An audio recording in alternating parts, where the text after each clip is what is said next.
I'll tell you what, it's getting half park in my workshop, and it's only the third week of November. I've even had to resort to getting my gas heater out.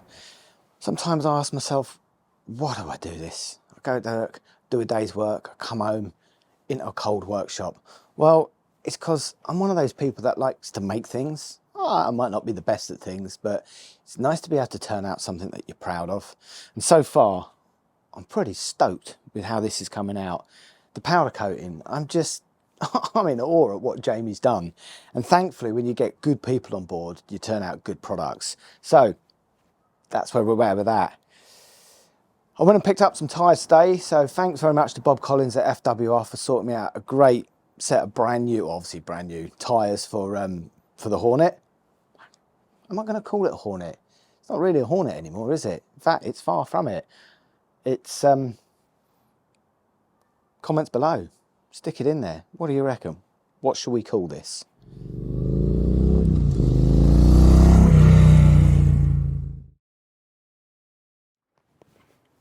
Right, wheel bearings. I've got brand new bearings for the rear, and the front ones are going to put the original ones back in because the wheel was brand new, so the bearings are new. The rear one's probably only done, let's say, 7,500 miles, but just for peace of mind, brand new set of bearings and brand new set of dust seals. So by the magic of movie, I'm going to quickly fit these wheel bearings using the correct tool to press them or knock them back into place. Hey presto, done. So along with that nice brand new Ducati wheel that I got for the bike, I've also got these nice brand spanking new NG racing discs. These were a fair few pennies as well, but I think they just look fantastic, and they'll finish this bike off nicely. So now we'll get these mounted, bit of thread lock on all the bolts, and then that's the front wheel complete. Then I'll get onto the back wheel. Yeah, it's coming together. So as you can see here, Jamie's done a superb job and just masking everything up, making sure nothing's covered in the powder coat, all the threads are clean, and there we go. That disc pops on nicely there, and we'll use a bit of red thread lock on this. Got a nice set of titanium torque bolts for the discs. So we use some red thread lock on this because we don't want these coming apart. Oh, look at that! I'm getting excited again. I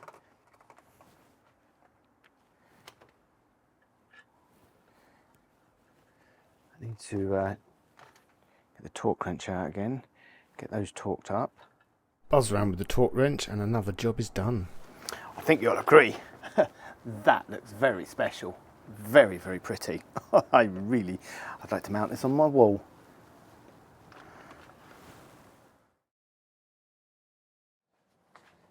God.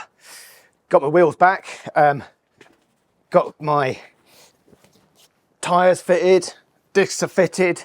Didn't film it yesterday, but I put the forks back in the bike. I've finished putting the swinging arm on. So I think right now what I'm going to do is I'm going to mount the front wheel so I can get this rolling chassis into something stable. It's starting to take shape. I took my tank and the seat and the other little bits that need to be painted down to the paint shop. I was hoping to have it back before Christmas, but it doesn't look like it's going to be. It's probably going to be early to mid-January.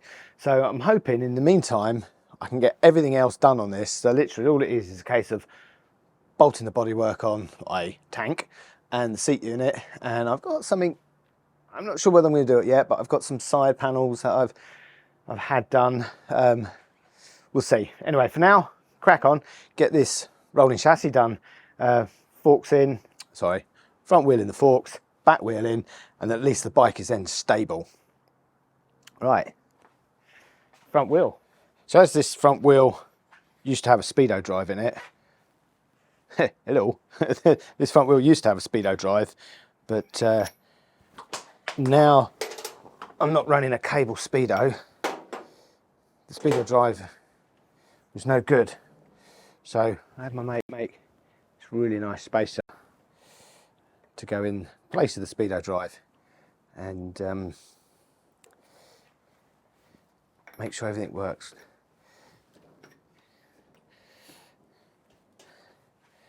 Look at that. Exciting, exciting. Cool. I'm happy with that. Looks really nice in there. This Cerakoted caliper carrier was definitely the right choice, because I was going to leave it silver, and silver just I don't think would have worked on the back of this. As you can imagine, with any build, there's hundreds and hundreds of tiny little jobs that got to be done. So I'm going to buzz through these really, really quickly. All the bolts, footrests, heel guards had to be thread locked before they can all be bolted onto the frame. So for anyone who's done a custom build, a restoration, a rebuild of any kind, the stage you're getting to at this point is really quite satisfying. All that hard work of the dirty jobs, the preparation, the tedium, the frustration, now things start to really come together like a jigsaw puzzle. Each piece is getting slotted into place.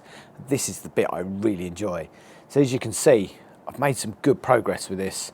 Rolling chassis is basically built now. Next task is all the small jobs, fitting the wiring loom in, fitting the calipers on, bleeding stuff, connections, routing everything correctly.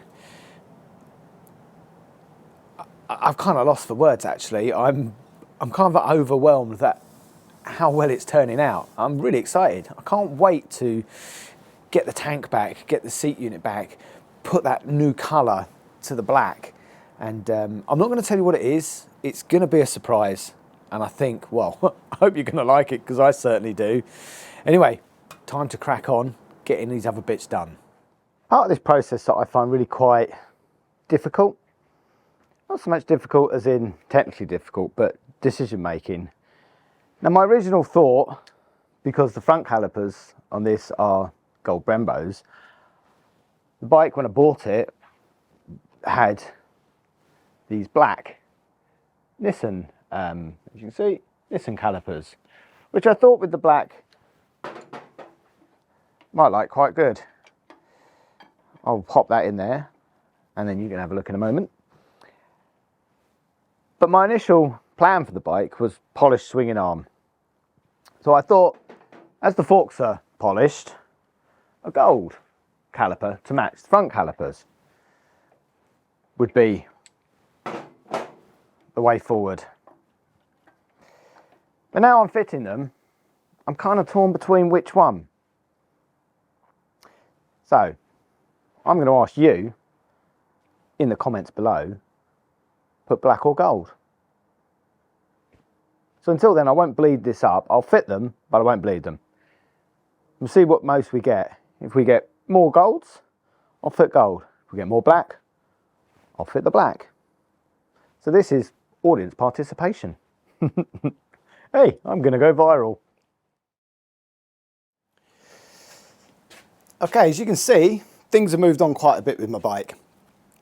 It's been a pretty busy couple of weeks, so I haven't actually done as much on it as I wanted to, but at the same time I've actually done a hell of a lot. So I've refitted the exhaust. It's had new gaskets, new nuts, all been copper slipped, torqued up. The new tailpipe is on. The pipe I had modified by Wade at Sick Boys Customs. He chopped the old pipe off. As you can see from the stock bike, it used to come up and up the side here, so I had to have the original pipe modified. So that's been done now. That's all bolted up and ready. The radiator's back on. I've got to get some hose clamps. Like a bit of a numpty. For some reason, when I took the hoses off, I don't know why, but I lost two of them. So I can't get any coolant in it until I get those sorted, but that's that done. The wiring loom, as you can see, I've placed the wiring loom, cable tied it into the places I want it. The battery I've not fitted yet. I've got this mega tiny little battery, which is over on the bench, I'll show you in a moment. So lightweight and small. I think it's going to actually fit directly under the seat, but until I get the bodywork back, I can't actually try that. So for now, I've kind of laid those last bits of electrics where I need them. The headlight's fitted, all the wiring's inside the headlight. As you can see, I've got an absolute multitude of wires coming out the new speedo stroke tacho odometer. Everything is in one unit. So the original unit, as you can see, has a big set of gauges. I've now got to chop the wires off, solder them to the new ones, and then plug it all in so it's all seamless.